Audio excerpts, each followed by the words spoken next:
Today is an incredible day in which we mark a milestone moment on this historic mission to inspire America. Today, gathered in the middle of our great country, we officially break ground on a long overdue project, but one it seems we need now more than ever. This place will be an eternal reminder of our shared values, of the people and purpose which make this nation great, and of all we can accomplish even when faced with seemingly impossible odds. This place will commemorate and preserve the stories of self-service and sacrifices which will remain a source of inspiration for generations to come. This place, the National Medal of Honor Museum.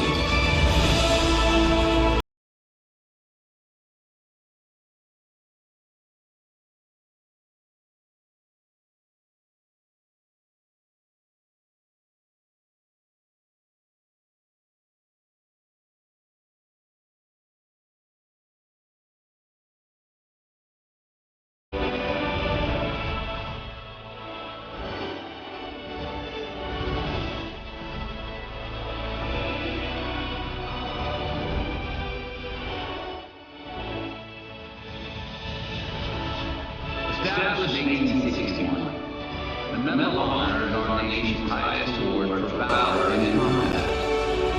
More than 3 million brave individuals have served in the United States Armed Forces since the Civil War. Fewer than 4,000 have received the Medal of Honor. Those who receive it will tell you they wear it not for themselves, but for all who they served alongside. Today, we salute these great patriots. 3,511 have received the honor. 66 are alive today. We are blessed to have so many of them with us here today.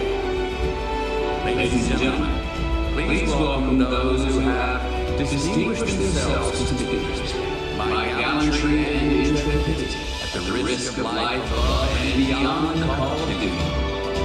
Please stand for America's Medal of Honor recipients.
From the black soil plains of Nebraska to the red rock of Utah and the sea-swept shores of Florida and Maine, the dirt is different, but the spirit of the United States of America is the same across this land. The individuals who were born atop this dirt and went on to earn the Medal of Honor left it behind. They left that dirt behind to follow a higher purpose, taking them to the dirt at Combat Outpost Keating in Nuristan Province, Afghanistan, or atop Mount Suribachi at Iwo Jima, the dirt at the top of the sand dunes on the beaches of Normandy, the dirt at Chosin Reservoir, the dirt at Village Green in Concord, even the dirt next to the rock wall of Gettysburg. So is all of this just dirt? Maybe. But in these places, it represents so much more. The grounds of battle are made hallowed by the blood and sweat poured out into the dirt. Meanwhile, the grounds these brave patriots left behind at home are marked by the sacred tears of parents and grandparents praying for a hero's safe return or mourning a hero's passing. Today, we're here to dedicate this place. And in so doing, we will mark a transformation from simple dirt to hallowed and sacred ground. But as Abraham Lincoln once said, we cannot dedicate, we cannot consecrate, we cannot hallow this ground.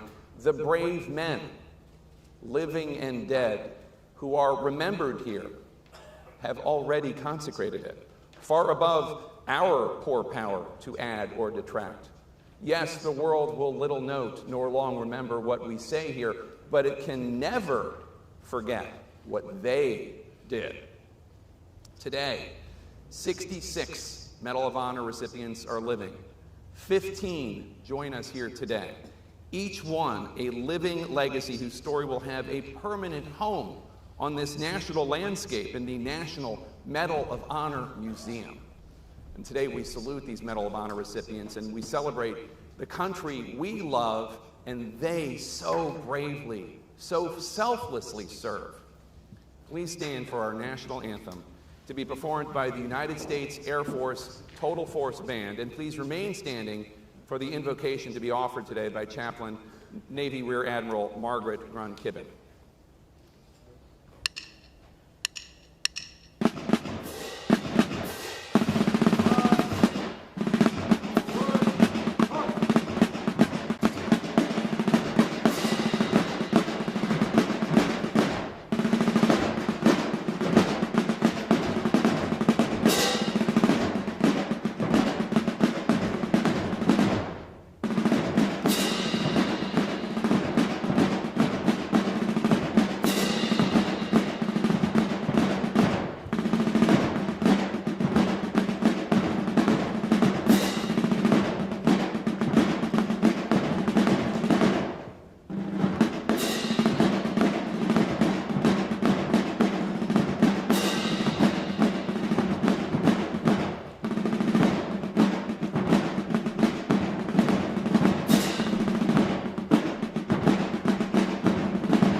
Would you pray with me?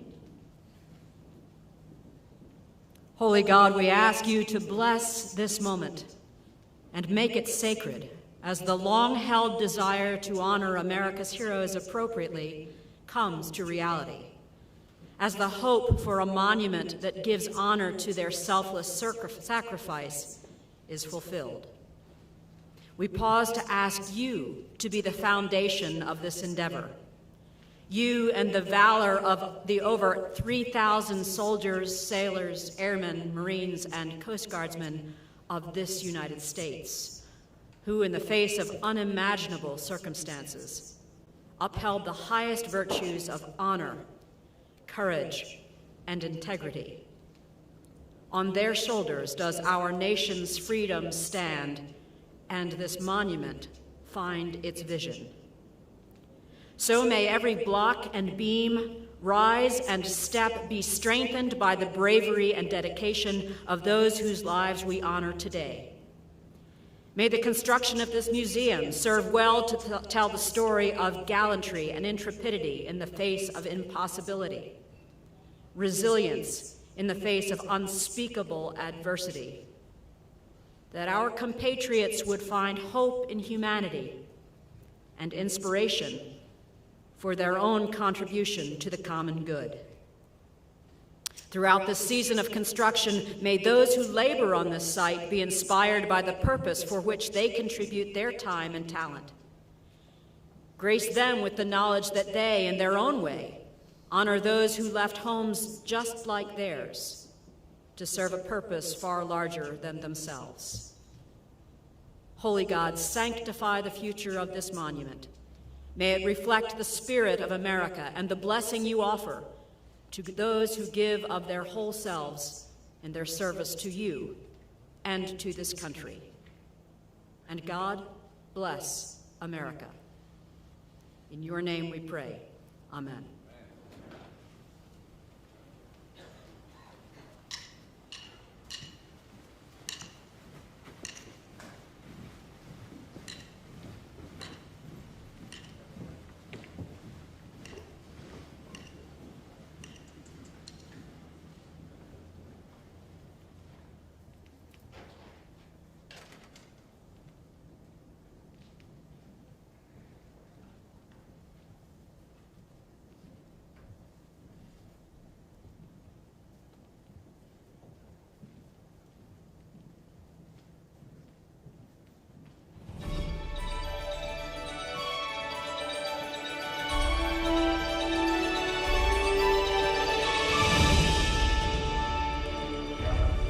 Every person is born with the potential to be extraordinary. Each of us, regardless of background or natural abilities, are blessed with a limitless well of courage. And when tapped, this courage empowers ordinary people to accomplish the incredible. The individuals who receive the Medal of Honor are an ever-present reminder of the potential within each of us to act in moments under pressure. They embody the valor, the values, and the vision alive in us all. On behalf of a grateful nation, thank you.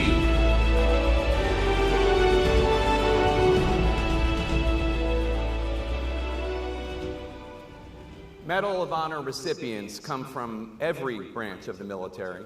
Their names and faces are as diverse as America herself.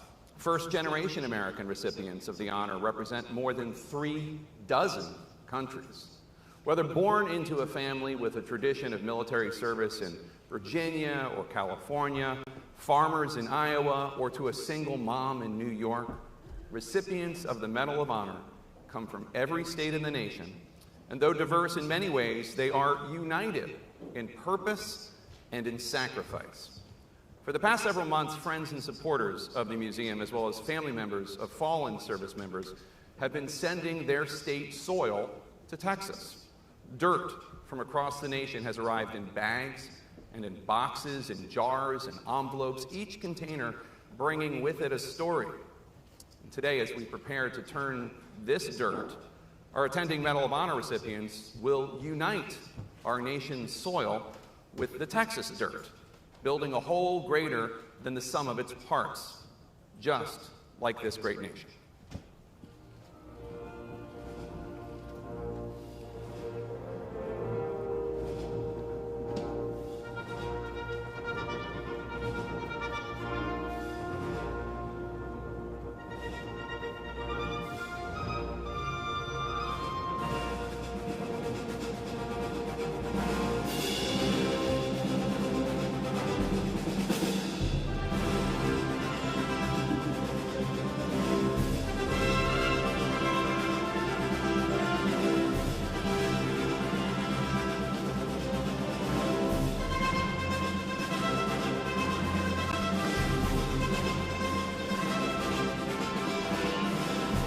From the War on Terror, Master Chief Edward Byers, Toledo, Ohio.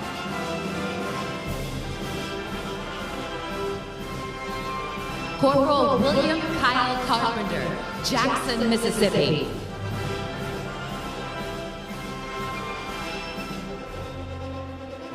Staff Sergeant Salvatore Giunta, Clinton, Iowa. Captain Florent Groberg, Poissy, France.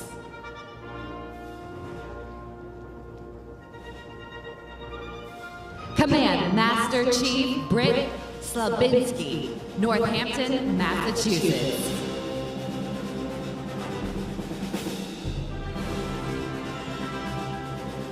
Lieutenant Colonel William Swenson, Seattle, Washington.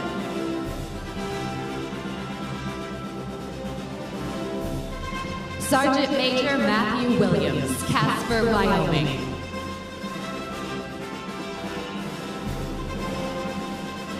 From Vietnam, Colonel Donald Ballard, Kansas City, Missouri.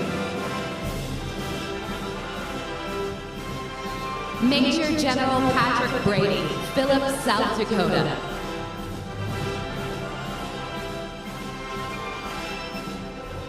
Petty Officer Robert Ingram, Clearwater, Florida.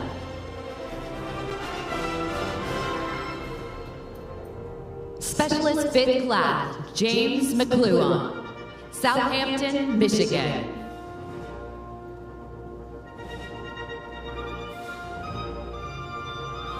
Command Sergeant Major Robert Patterson, Durham, North Carolina.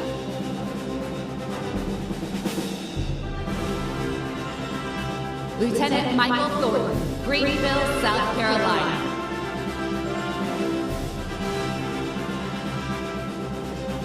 From the Korean War, Staff Sergeant Hiroshi Miramura, Gallup, New Mexico.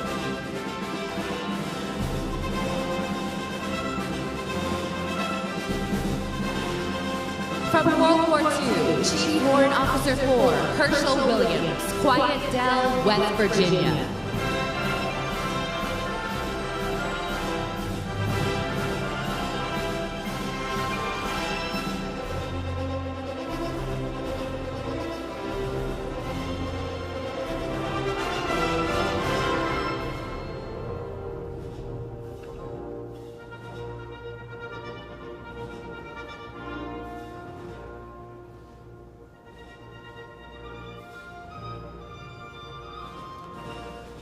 Today's act of uniting soil becomes a physical and hallowed symbol of the way this project and support for the heroes behind it is uniting the country. And this will be our prayer, that this nation under God shall continue, and that each of us will do our part to serve others over self.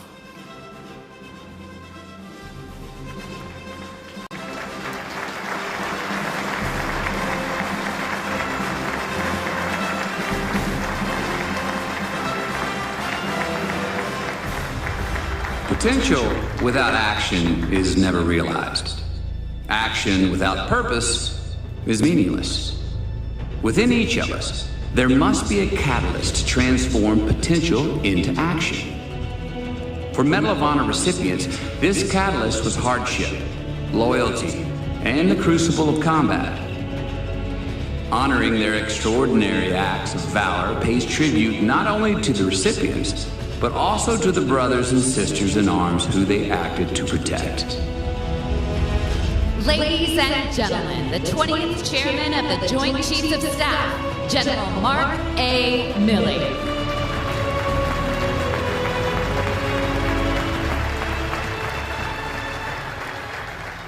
Mr. President, thank you for being here, and thank you for your great service. Many of the Medal of Honor winners here in the front row served under your leadership, and we all want to thank you from the bottom of our hearts.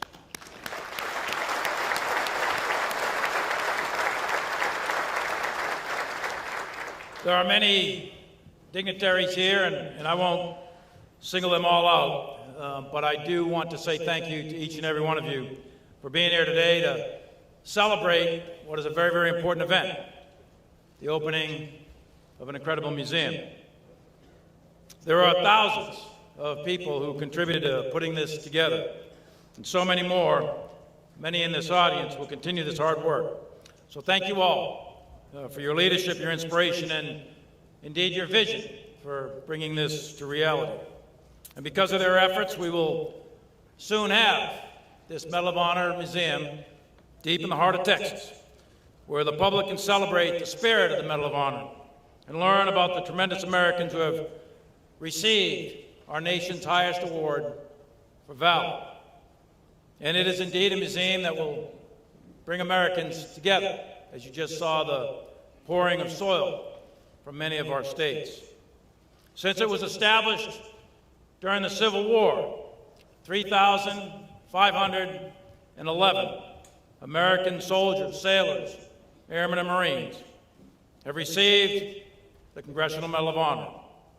66, as Jake Tapper pointed out, are still alive, and 15 of them have humbled us with their presence here today. Each of you is a living inspiration, not only to those of us who are still in uniform, but to our entire nation. In front of you are 7 Medal of Honor recipients from Afghanistan, 6 from Vietnam, 1 from Korea, and 1 from Iwo Jima in World War II. Thank you so much for being here today with us.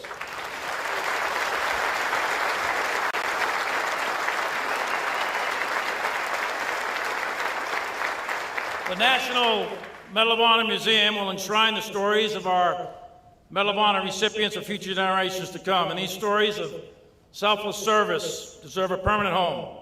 And those stories will now live here in this museum. By shining a spotlight on the Medal of Honor distinguished recipients that received it, the values they lived for and in many cases died for, visitors will come to understand the meaning and price of freedom and appreciate the virtue of putting service before self. The museum will also include an education center aimed at character development in our nation's youth. A critical part of that mission will be to share the stories of Medal of Honor recipients to inspire our young people and motivate them to be their best. And valor, for sure, is about physical courage, as each recipient demonstrated. But it's more important, or just as important, is their moral courage. Valor must be selfless and involve great personal risk in order to save others, regardless of the cost to yourself.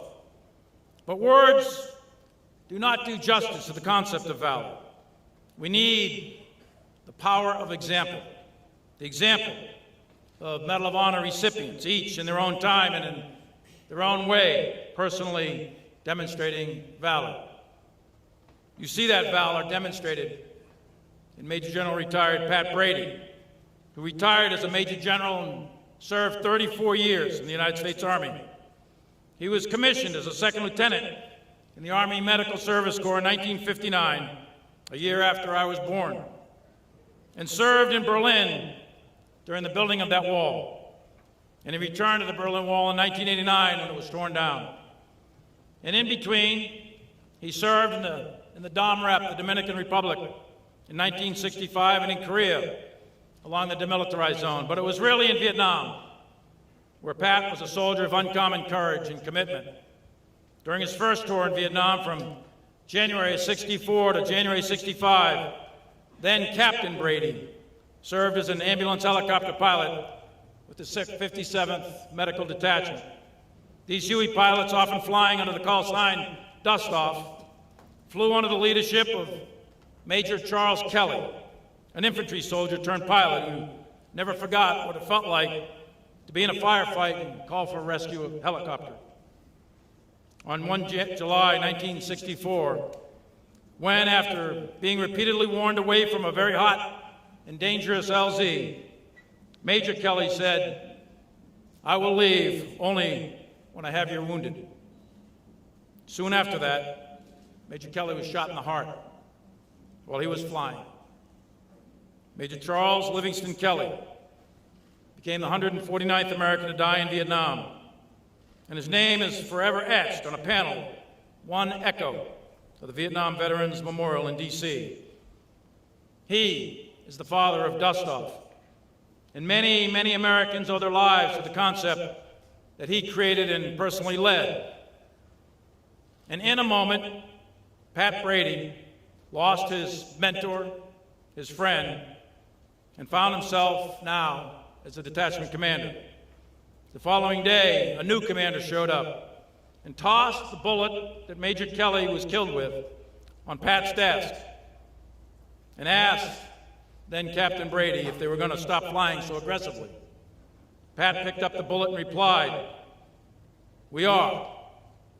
We are going to keep flying exactly the way Kelly taught us to fly, without hesitation, anytime, anywhere." That is moral courage. In his second tour of duty in Vietnam in 67 and 68, now Major Brady was second in command of the 54th Medical. On 6 January 1968, Pat volunteered to rescue wounded soldiers from a site in enemy-held territory which was heavily armed and blanketed with thick fog. Without hesitation, he accepted the harrowing mission, one after another, in treacherous weather, each time finding his way to the dangerous LZs to rescue the wounded. On this mission, he deliberately rolled his helicopter sideward to blow the fog away with the rotor wash, and amazingly, it worked. Pat landed where 2 other aircraft had been shot down, and many others were trying and failed to penetrate the fog. But Pat got through, with wounded American soldiers laying less than 50 meters away. Brady was the only one to get to them.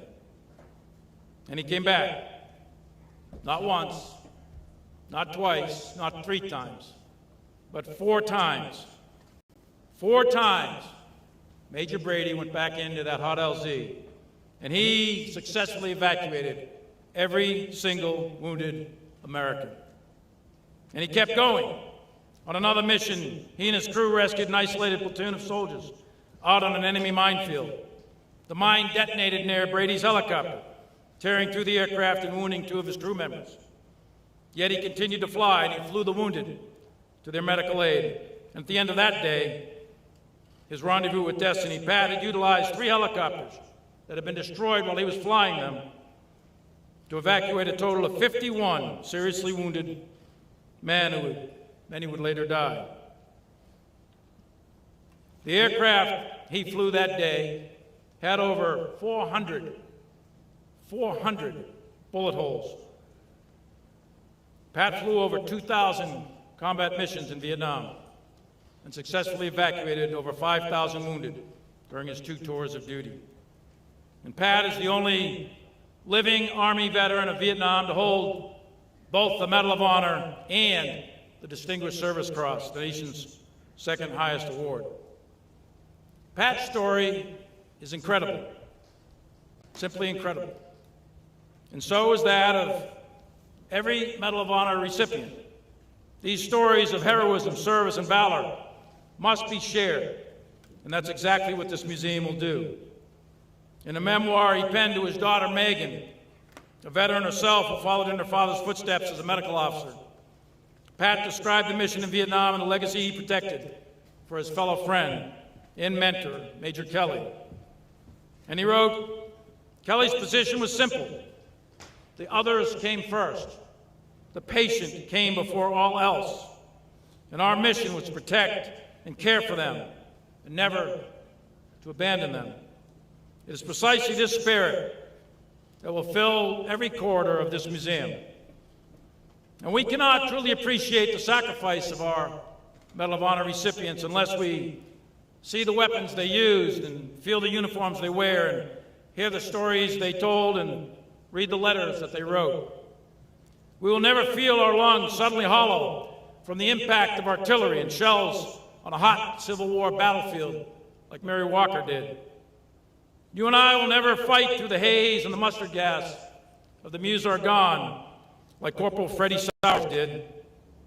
We're not going to hear the whiz and the snap of Wehrmacht bullets while assaulting the last 100 yards of Omaha Beach like Private Carlton Barrett did, or know the carnage and the assault on the landings at Iwo Jima like Corporal Woody Williams did, who's sitting here in the front row.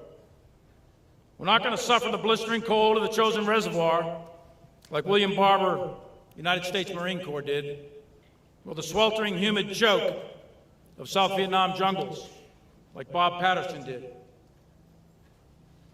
And it's here in this museum that you're going to hear about Petty Officer Ed Byers in a fierce firefight, or Kyle Carpenter sitting in the front row jumping on a grenade, or Flo Groberg, who tackled a suicide bomber at almost certain death. And you'll hear about Slavinsky and Swenson and Williams and all the rest of them who have served this country so proudly. But we can come here and we can see and hear those stories. It's those stories that will document our country's bravery, that gives purpose to our entire military. It's their heroism. And why did they do it? They did it for each other. They did it for their teammates. But they also did it for you and I, and for a document called the Constitution, which is the North Star for all of us in uniform. It's that document that gives all of us purpose. It's that document that gives purpose to this museum. And we in uniform are willing to die, and our task is to pass it on to the next generation. And in it are the ideas and values that make this experiment that we call the United States of America. And we are unique amongst militaries. We don't take an oath to a king or a queen or a president. We don't take an oath to a dictator or a tyrant. We don't take an oath to an individual. We take an oath to an idea, the idea that is America. Every single one of us in uniform is willing to die for that idea. And that is what separates your military, our military, the American military, from every other military on earth. We are willing to die for an idea. And it's been true across generations, and that's going to be true on display here in this great museum.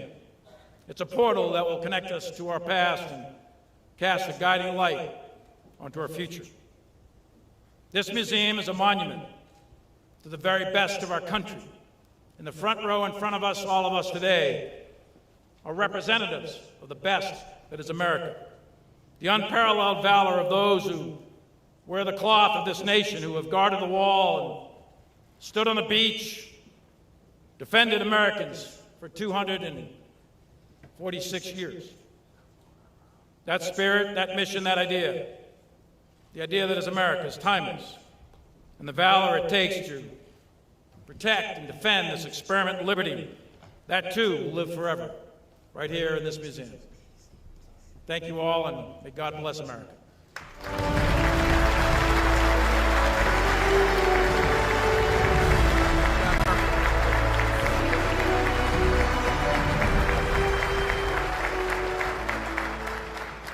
I do want to take one note of personal privilege because today is Medal of Honor Day. March 25th is Medal of Honor Day nationally.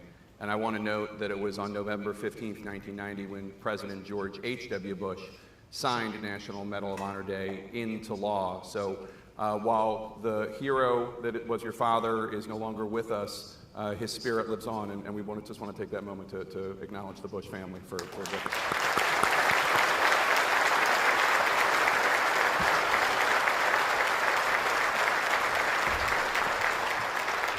Soldiers, service members believe that life has meaning when it is lived for the benefit of future generations. Stories of Medal of Honor recipients and all who they served alongside inspire us to be better and to do better. A self-described reluctant soldier, Major General Patrick Henry Brady, was honored with our nation's highest military decoration for valor in 1969 from President Richard Nixon. Brady has flown more than 2,500 combat missions and rescued more than 5,000 wounded. A true patriot, he is a role model for service and for sacrifice. His openness, his humility, despite his acclaim, is inspiring. Representing our country's Medal of Honor recipients, past and present, please welcome Major General Patrick Brady.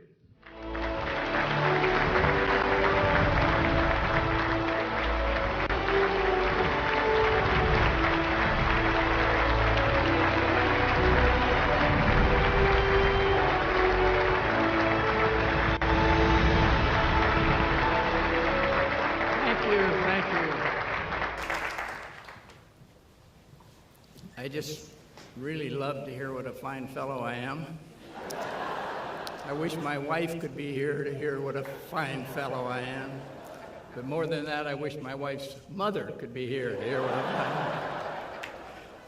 I got to find my spontaneous remarks. Now, don't alarm, because I'm reminded of what Henry VIII said to his fifth wife, "I won't keep you long." So, Mr. President, is that just getting to you? Chairman Milley, I really appreciate the General bringing out Charles Kelly, because he was an incredible man.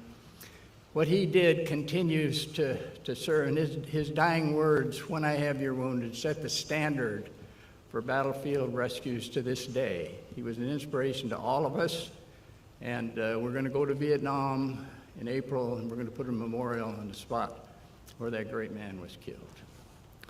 Now, we're often asked why we did what we did. We did it for people like the Jones family, the Goff family, Don Arnell, Annette Simmons, and the great patriots we have here today. We don't believe we did America a favor by our service and sacrifice. We believe that God did us a favor by allowing us to be born in this great country among people like you. This museum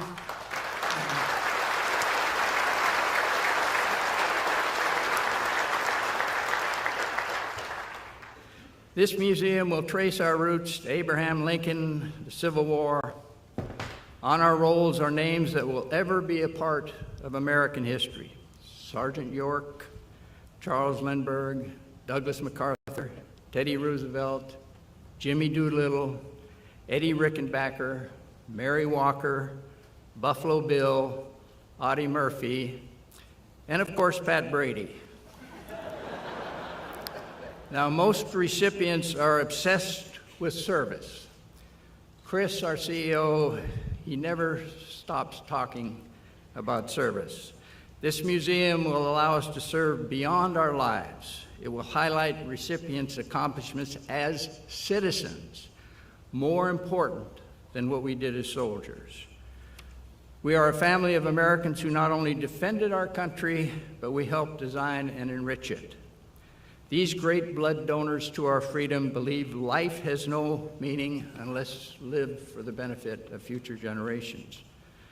Now, those generations will come to learn that it was a Medal of Honor recipient who first flew solo across the Atlantic, who first flew in the clouds using a gyro that opened the skies for commercial travel, who was the first commissioner of the American Football League, who were great athletes, won a president, politicians, journalists, we had politicians, actors, builders who built our railroads, generals who fought and won our wars, one who founded our park system.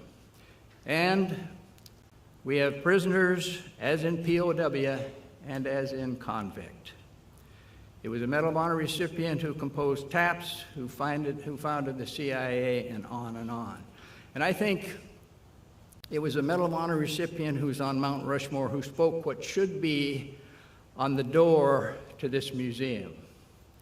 And he said, "The lives of truest heroism are those in which there are no great deeds to look back upon. It is the little things, well done, that go out to make up a truly successful and heroic life."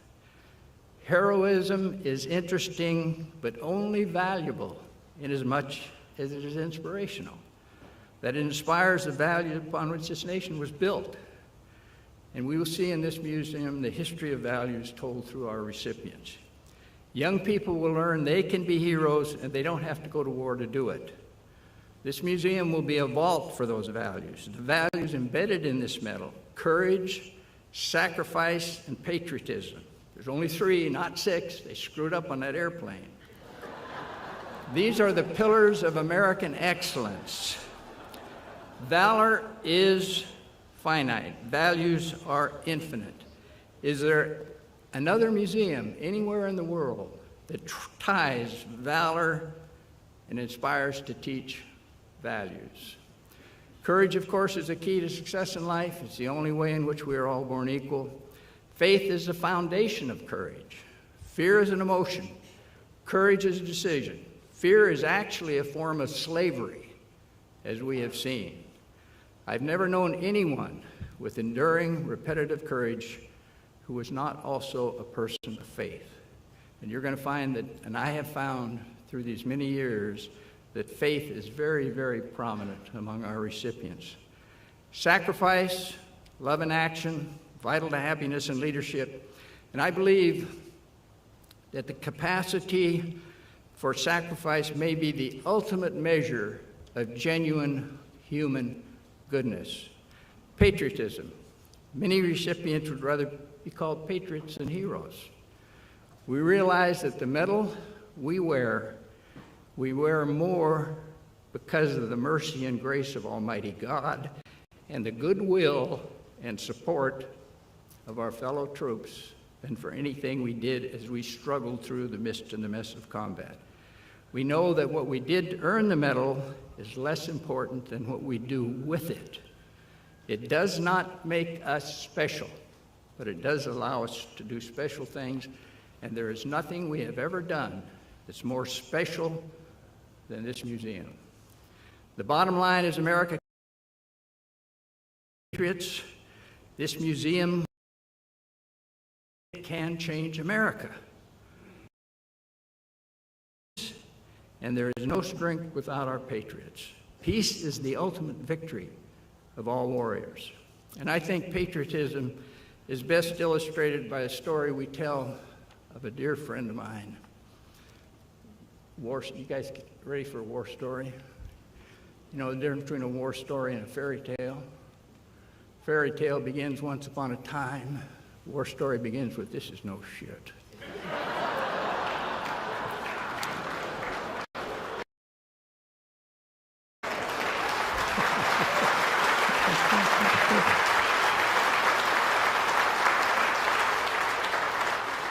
Webster was a great, powerful black soldier, an artillery sergeant. He was on a hill in Vietnam, an outpost, during a tropical storm. And the initial attack by the communists, they pretty much took off both his legs. Webster kept fighting. The initial attack, the secondary attack, they threw a hand grenade into his position, and Webster, when he was throwing it clear of his men, it pretty much took off his arm. He kept fighting. I flew in that night, and I picked up what was left of Webster and his wounded and took him to the hospital. Amazing. They saved his life, but they did not save 2 legs and 1 arm. But it also earned the Medal of Honor. Webster and I became very close, and we would go about the country as all recipients do, talking to young people. And we were in a classroom in Oklahoma talking to some young people. And one young man raised his hand and he says, Mr. Anderson, knowing what you know now, that it would cost you 2 legs and 1 arm, would you do it again? And Webster, we had to prop him up there. He insisted on standing up when he was talking to the troops. He says, young man, I've only got 1 arm left, but my country can have it any time they want. Now, if that didn't embed in those young people what patriotism is all about, I don't know what will. And by the way, it's a great thrill for me today to be able to introduce to all of you Webster's nephew. This young man was raised by Webster after the war. Webster inspired him, as we hope our recipients will do, to a life of military service. And he's here with his wife, Kathy. Stand up, Brian Freeman.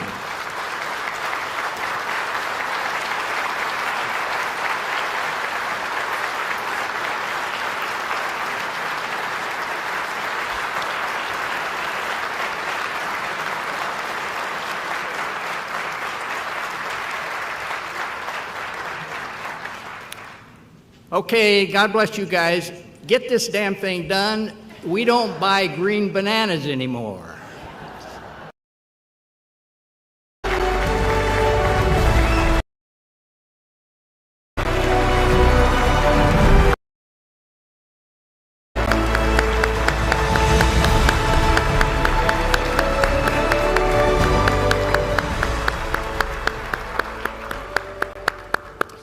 Many who receive the Medal of Honor made the ultimate sacrifice. The medal is awarded to them posthumously and presented by the President of the United States to parents, spouses, or even children of the fallen. Those unknowns who lay down their lives for freedom are also recipients of the Medal of Honor.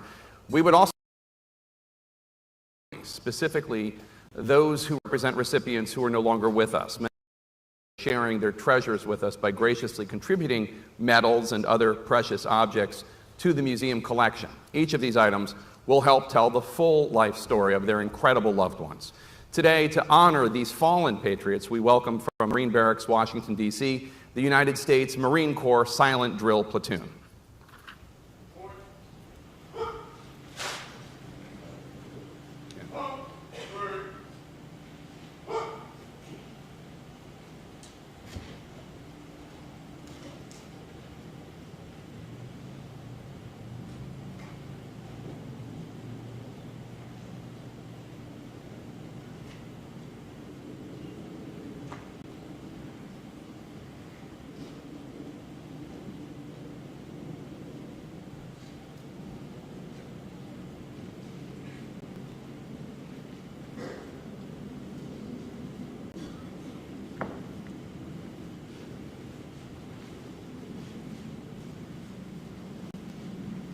Mark time. Hut!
Ladies and gentlemen, the United States Marine Corps Silent Drill Platoon.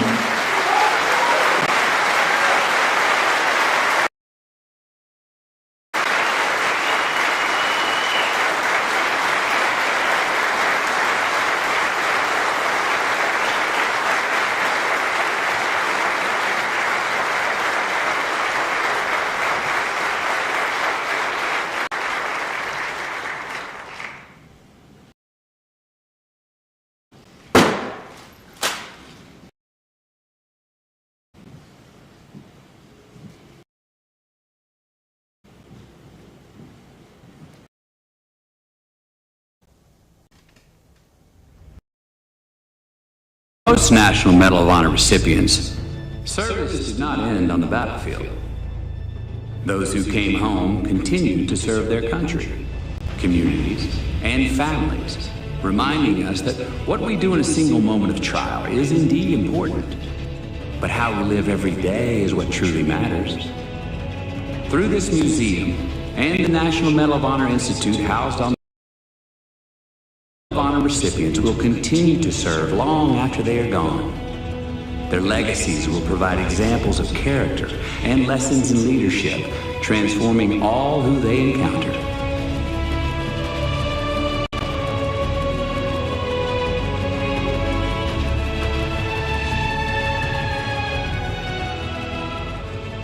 The National Medal of Honor Museum is on a mission to inspire the United States of America, and this, of course, begins with the next generation. We invited students from 6th through essays about what it means to be people of honor in this world. Riley Gould is a junior at Fairland High School in Proctorville, Ohio. She and her mother join us today to share in this moment and share her winning essay. Ladies and gentlemen, please welcome Riley Gould.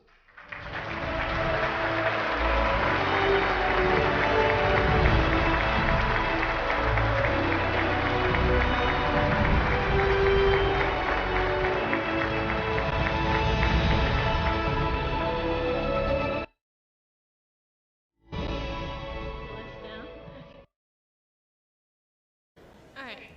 When I am asked, my first thought is always courageous, brave veterans. They risk their livelihood to protect the people of America. Honor to me is a necessity to give veterans. The soldiers of this country risk everything and die for the sake of the American people.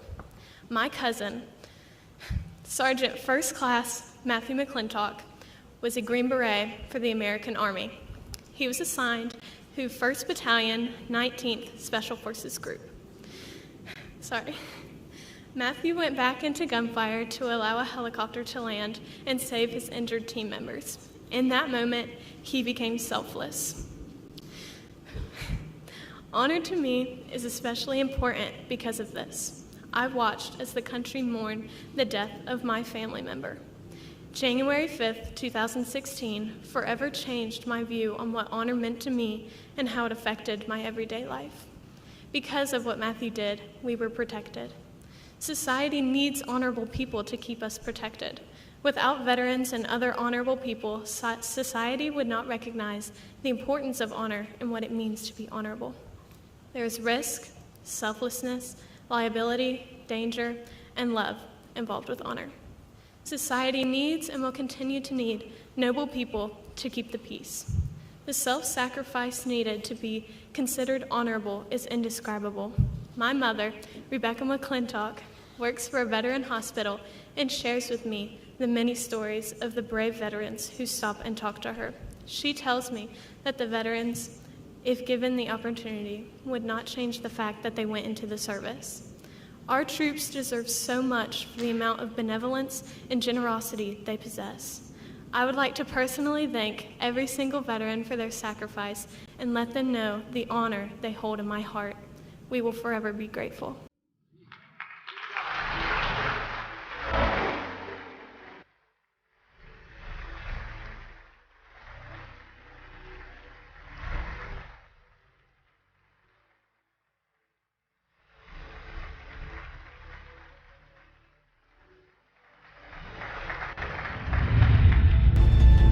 We are a nation of values. They are the foundation of who we are and where we are always working harder to be. The Medal of Honor symbolizes the timeless American ideals of courage and sacrifice, commitment and integrity, citizenship and patriotism. At the National Medal of Honor Museum, these values will be celebrated and be a beacon of inspiration for generations to come. Ladies and gentlemen, the 43rd President of the United States, George W. Bush.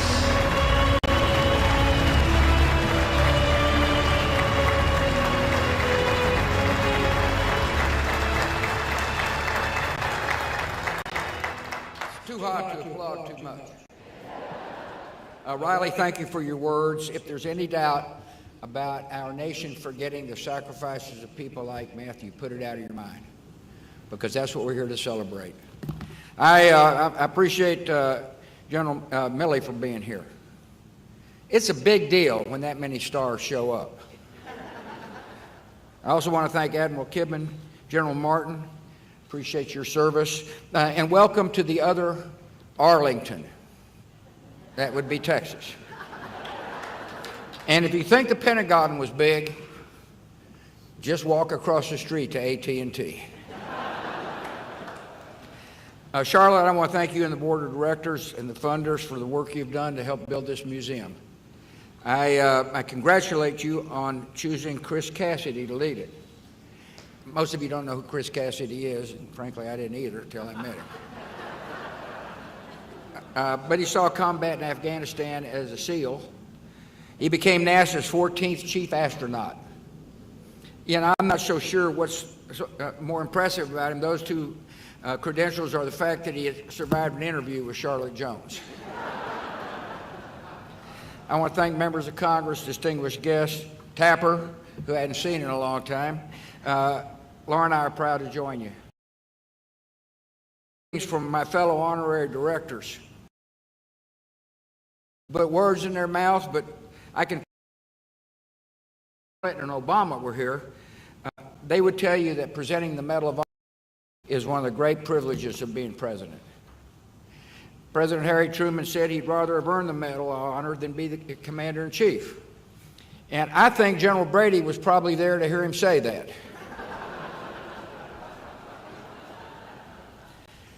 It's the highest military decoration a president can confer. For gallantry in the face of danger, on the call of duty, and courage so great could rightly expect to muster. Tradition of awarding this honor began in the Civil War. Many who received it gave their lives. Today, the families who are here, Laura and I ask for God's blessing, continued blessings on you. Members are here.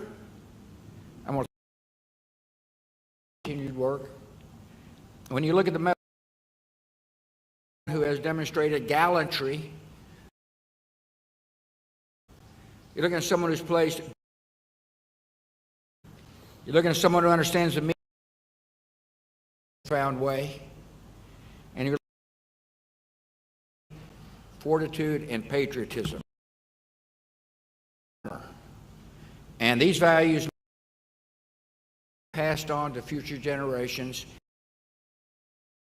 The National Medal of Honor Museum. During my time in office, 9 Medal of Honor ceremonies. I miss much about being president. I mean, I miss being pampered. Air Force One.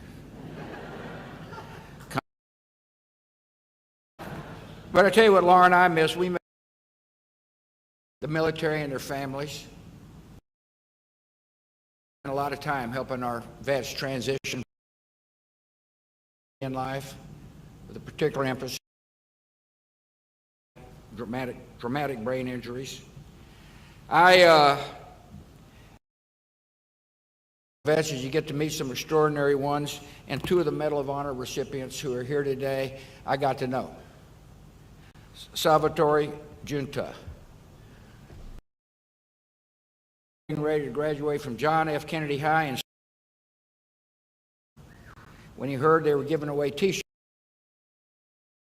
at the Army recruiting post, he decided to forego the T-shirt. As he said, "This is my..." He was right.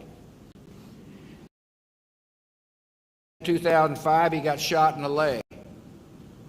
In 2007, he went back to Afghanistan, and that's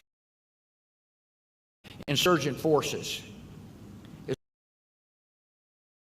And Sal charged forward and rescued him. On fire and engaging the enemy, squad leader to safety, he rushed back toward the fight to save more wounded Americans. For putting his brothers in arms above his own safety, he received the Medal of Honor. We met a few years ago at the Bush Institute's Warrior Open Golf Tournament. Decent swing. More skilled at shooting a rifle than he is in a golf ball. Sal continues to serve our nation in a perilous post. He recently went back to school and graduated with a degree in supply chain management. Proud to be with you, Sal. And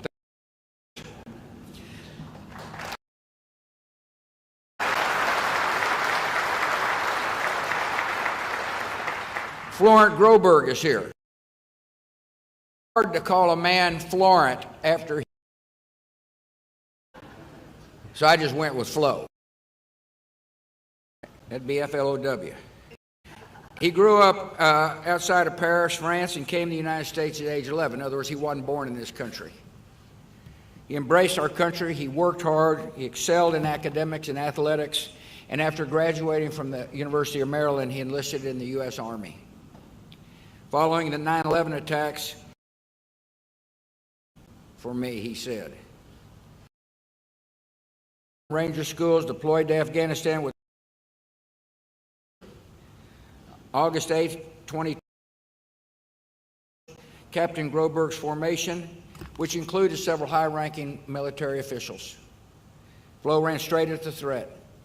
He pushed the bomber away from the group before the bomb could detonate. His selfless courage saved the lives of members of his group, including the colonel he had been assigned to protect. The explosion severely wounded him. To this day, Flo wears a bracelet with the name of the attack. When he received the Medal of Honor at the White House, he asked President Obama to recognize those individuals and invite their families. The brotherhood could not be broken. He wakes up every morning thinking about it. He's a reminder that many of our greatest citizens and most distinguished service members were not born in the United States. 3,500 individuals have been recognized. More than 700 of those medals have gone. When I recently painted Flo's portrait, by the way,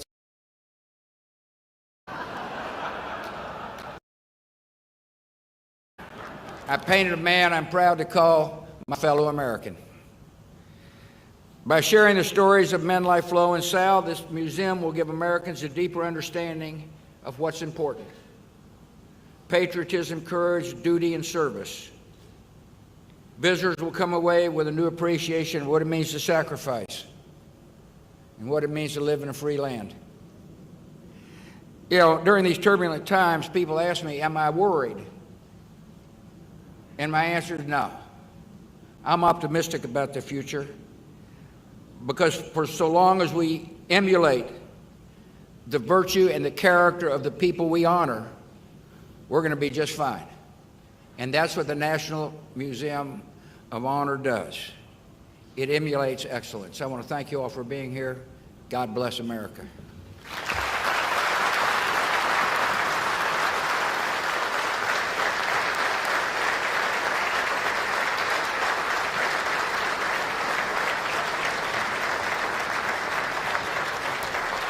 Ladies and gentlemen, from Annapolis, Maryland, the U.S. Naval Academy Glee Club.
I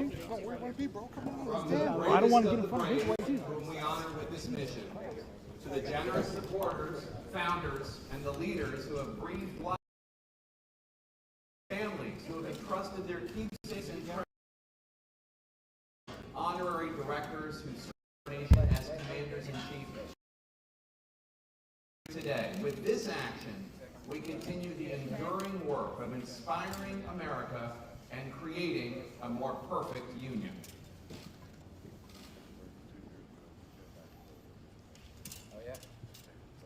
Ladies and gentlemen, on this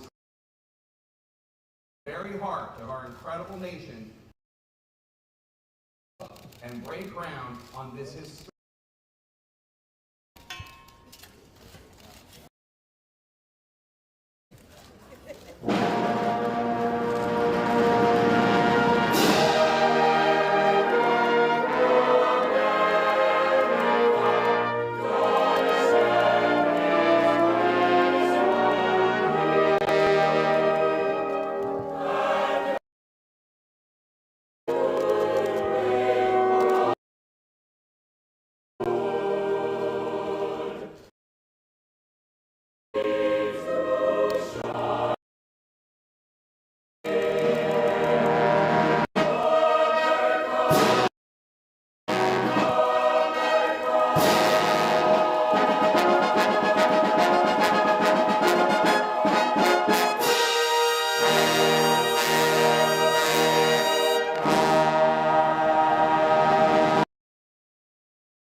Bye.